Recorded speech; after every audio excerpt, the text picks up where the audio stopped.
জাদুকরি লকেটের জন্য সিংহটা ভয় পেয়ে পালিয়ে যায়। মায়া দেখে তার নীল ঘোড়াটা সাদা হয়ে গেছে। ঘোড়া বলতে থাকে, আমার ওড়ার শক্তি শেষ, বাকি পথ তোমাকে হেঁটে যেতে হবে। এই বলেই আবার নীল মাছ হয়ে বাক্সে ঢুকে যায়। মায়া ভয়ে ভয়ে হাঁটতে থাকে। অন্ধকার গুহা থেকে বের হতেই কিছু জঙ্গলি আদিবাসী তাকে ঘিরে ফেলে।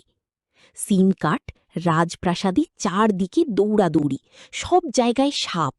রাজা নীরব চোখে তাকিয়ে আছে মেয়ের দিকে।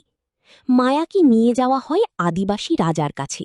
মায়া অবাক হয়ে দেখে সবাই তার সামনে মাথা নিচু করছে।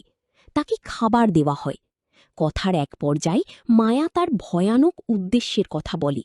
জঙ্গলি রাজা বলে, ওখানে যেতে হলে আগে ভয়ানক নাগকে মারতে হবে, যে নাগ আমাদের সব ধ্বংস করেছে, আমার বাবাকে মেরেছে।